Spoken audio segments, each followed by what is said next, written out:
మరి భగవంతుడి ఆశీర్వాదంతో వర్షపాతం కూడా చక్కగా ఉండి రైతులందరూ కూడా వ్యవసాయం పాడి పంటలు బాగుండాలని చెప్పేసి మనసారా భగవంతుని ప్రార్థించాను.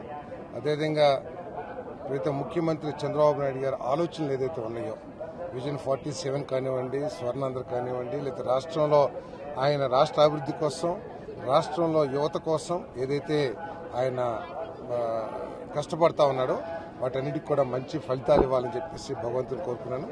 అదేవిధంగా రాష్ట్రంలో ఎక్కడ కూడా విద్వేషాలు ప్రజ్వరిల్లకుండా ఎవరు దాన్ని విద్వేషాలు రగిల్చాలని చెప్పేసి ప్రయత్నం చేసినా కూడా అటువంటి ప్రయత్నాలన్నింటినీ కూడా భగవంతుడు అనగదొక్కాయాలని చెప్పేసి ప్రజలందరూ కూడా మంచి శాంతియుత వాతావరణంలో వారి వారి కుటుంబాలు చల్లగా ఉండాలని చెప్పేసి భగవంతుని ప్రార్థించాను.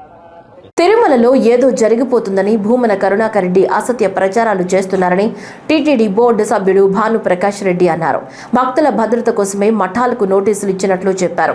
ఉగ్రదాడులు జరిగే అవకాశం ఉందని నిఘా వర్గాల హెచ్చరికలున్నట్లు తెలిపారు.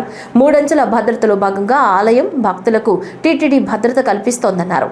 స్వామివారికి నిత్యం కైంకర్యాలు చేస్తున్న మఠాలు, పీఠాధిపతులంటే నాకు చాలా గౌరవం. మఠాల్లోనూ భక్తుల ఆధార్ వివరాలు తీసుకుని వసతులు కల్పించారని నోటీసులు ఇచ్చాం. వివరాలు తీసుకోవాలంటే హిందూ ధర్మం మఠాలపై దాడి అని మాట్లాడతారా?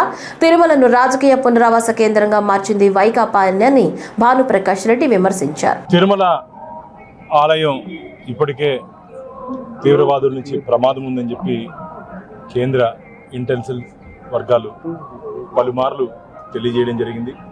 అందులో భాగంగా 2 అంచెల భద్రత, 3 అంచెల భద్రత కల్పిస్తూ ఆలయంతో పాటు ఇక్కడ వస్తున్నటువంటి భక్తుల భద్రత కూడా బాధ్యత టీటీడీ మీద, పోలీస్ మీద, ప్రభుత్వం మీద ఉంటుంది.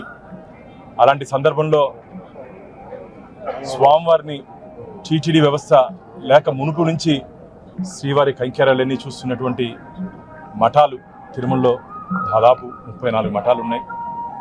మఠాధిపతులన్నా పీఠాధిపతులన్నా మాకు చాలా గౌరవం.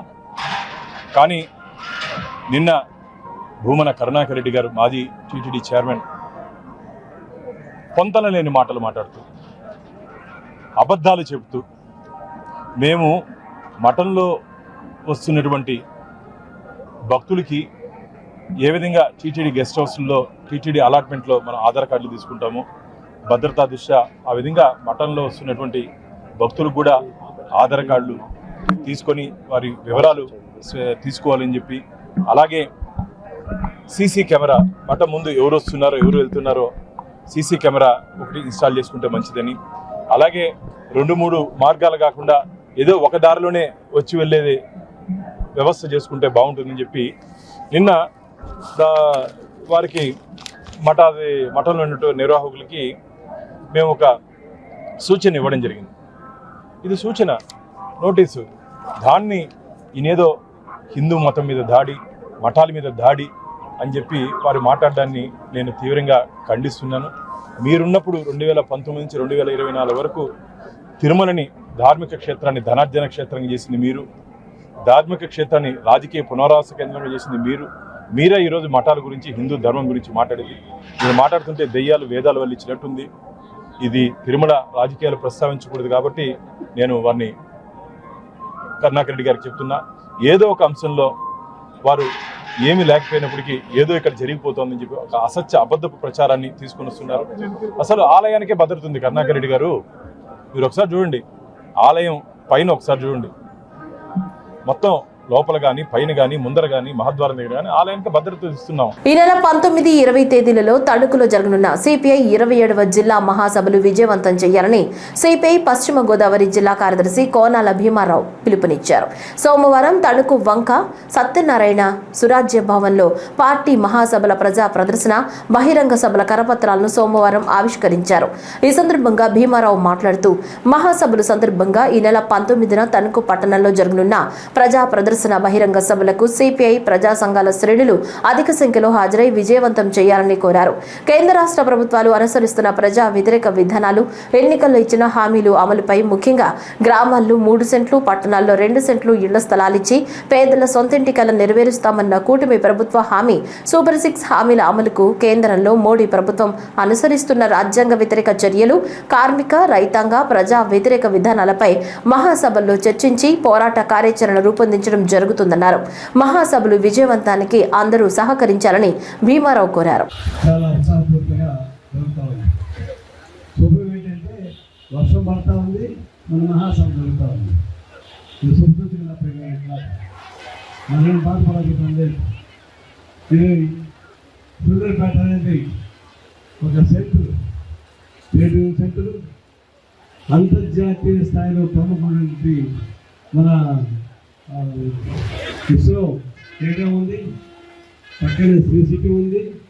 ఈ చుట్టుపక్కల ఉన్నటువంటి అభివృద్ధి ప్రాంతం ఏంటి, ఈ ప్రాంతంలో మహాతద్దాలు అనేది చాలా ముఖ్యం. అదేవిధంగా జిల్లా మహాసభలు రాష్ట్ర మహాసభలు జరుగుతూ ఉన్నాయి. జాతీయ మహాసభగా సెప్టెంబర్ జరగబోతూ ఉంది. ఇవన్నీ చర్చించా ఉంటే ఈ దేశంలో ఉన్నటువంటి దారిద్ర్యాన్ని నిర్మూలించాలా, మత సామరస్యత కాపాడాలా, ప్రజాస్వామ్యత కాపాడాలని తిరుగుతున్నాను తెలుసు. మోడీ అధికారంలోకి వచ్చి అనుకోండి ఈ భారతదేశంలో మతాలని విభజించి అటు మత వ్యవస్థని లౌకిక వ్యవస్థను ధ్వంసం చేస్తూ ఉన్నాడు, పార్లమెంటు ప్రజాస్వామ్యాన్ని ధ్వంసం చేస్తూ ఉన్నాడు. ఎన్నికల కమిషన్ ఈ పనులు చేస్తూ ఉంది. నేను చెప్పినది వినడం లేదు.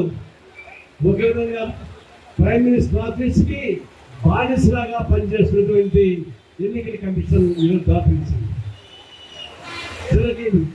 న్యాయ వ్యవస్థ వినడం లేదు. ఇవన్నీ చూస్తుంటే ఆయన ప్రతిపక్ష పార్టీ వాళ్ళకి ఒకడు ఈసీని దుప్పిట పెట్టుకున్నాడు. ఎవరికి భయపడుతున్నాడు? ఆయన ప్రతిపక్ష అంటే మోడీకి ప్రతిపక్ష నాయకుడు ట్రంపే. అమెరికా అధ్యక్షుడు ట్రంప్ మోడీని గుంజుడు తీస్తూ ఉన్నారు. సంతోషం. భారతదేశంలో ప్రతిపక్ష పార్టీతో పాటు ట్రంప్ కూడా కలిసి మోడీని గుంజుడు తీస్తాడు, ఇంకా గుంజుడు తీయించాలి. అయితే సమస్య ఉంది. మోడీతో తగ్గు వస్తే ట్రంప్ వస్తే మన భారతదేశం మనకి అనేక ఇబ్బందులు వస్తాయి. మరణించిన తరువాత జీవించే అవకాశం అవయవ దానంతోనే లభిస్తుందని ప్రభుత్వ విప్ పిడుగు హరిప్రసాద్ అన్నారు. రోడ్డు ప్రమాదంలో తీవ్రంగా గాయపడి గుంటూరు ఆసుపత్రిలో చికిత్స పొందుతూ బ్రెయిన్ డెడ్ అయిన కృష్ణా జిల్లా కృత్తివెన్ను మండలం చందల గ్రామానికి చెందిన జన సైనికుడు చందు వీర వెంకట వసంతరాయలు కుటుంబాన్ని APMSIDC chairman Chillapalli Srinivasarao party Guntur జిల్లా అధ్యక్షుడు గాదె వెంకటేశ్వరరావుతో కలిసి ఆదివారం పరామర్శించారు. ఈ సందర్భంగా పార్టీ తరపున అన్ని విధాలా అండగా ఉంటామని భరోసా ఇచ్చారు. పుట్టెడు దుఃఖంలో కూడా అవయవ దానం చేయడానికి ముందుకు వచ్చి వసంతరాయలు కుటుంబం మానవత్వంతో కూడిన నిర్ణయం తీసుకుందన్నారు. డిప్యూటీ సీఎం పవన్ కళ్యాణ్ గారికి తెలిసింది మన పార్టీ వ్యక్తి ఇలా నిర్మాణం బాలయ్యారు. నీకు కూడా మెంబర్షిప్ ఉందంటే వెళ్ళండి, ఒకసారి ధైర్యం చెప్పండి, మా తరఫున అన్ని విధాలుగా మా కుటుంబానికి అండగా ఉంటామని చెప్పండి అని చెప్పారు. అందుకనే ఈరోజు వెంకటేశ్వరరావు గారు, నేను శ్రీనివాసరావు గారు కలిసి వచ్చాము. బాధాకరం. ఇది వయసు కూడా 53 ఏళ్ళే, చాలా బాధాకరం. కానీ ఆయన చనిపోయిన తర్వాత కూడా ఆయన అవయవాల రూపంలో ఆయన బతికే మన మధ్యన ఉండటం అదొక ఇది చాలా ఔదార్యంతో మంచి నిర్ణయం తీసుకున్నారు. పార్టీ ఎప్పుడు మీకు మీ కుటుంబానికి అండగా ఉంటుంది. మీకు ఈ కార్యక్రమాలన్నీ అయిపోయిన తర్వాత కూడా కళ్యాణ్ గారు కూడా కలుస్తానని చెప్పారు. ధైర్యంగా ఉండండి. నమస్తే అండి, నా పేరు సీతారామరాజు. చందు వీర వెంకట వసంతరాయలు గారు మా నాన్నగారండి. గుడికి వెళ్తూ ప్రమాదవశాత్తు యాక్సిడెంట్ జరగడం వల్ల బ్రెయిన్ డెడ్ అయింది. అవయవదానం చేయాలి, నాన్నగారు ఎక్కడితో అంతం కాకూడదు, నలుగురిలో బ్రతిగా ఉండాలి, ఈ రోజుతో అయిపోయారు అన్నది అది కాదు, నిజం కాదు. ఇంకా నలుగురిలో ఇంకా బ్రతిగా ఉన్నారు, ఇంకా ఉన్నాళ్ళు మనతోనే ఉంటారు ఈ భూమి మీద అనేదానికి అని అర్థమయ్యేలాగా చెప్పి నేను మా ఫ్యామిలీని ఒప్పించి ఈ యొక్క ఆర్గన్ డొనేషన్ అనేదానికి ముందుకు వచ్చారు. అలాగే మా నాన్నగారు జనసేన కార్యకర్త అండి. ఎప్పుడు కళ్యాణ్ గారి గురించి చెప్తూ ఉండేవారు, కళ్యాణ్ గారు చేసే మంచి పనుల గురించి చెప్తూ ఉండేవారు. ఆయన యొక్క మాటల్లో బట్టి కళ్యాణ్ గారి విధానాలు ఎప్పుడు నాకు ఎక్స్ప్లెయిన్ చేస్తూ ఉండేవాళ్ళు. మంచిగా చేయాలి, అది చేయాలి, ఇది చేయాలని. ఆయన ఆదర్శంగానేమో, ఆయన నేర్పు నడవడికేమో, ఏదైనా కానీ ఆయన చేసిన మంచిగా కానీ ఏదన్నా కానీ నన్ను ఈరోజు నలుగురిని, మా నాన్నగారు లేకపోయినా మా నాన్నగారు నలుగురిలో చూసుకునే విధంగా నన్ను ఈ విధంగా మార్చినందుకు ప్రౌడ్గా ఫీల్ అవుతున్నాను. I'm to be proud of son of mister Veera Venkata Vasantharayalu గారు.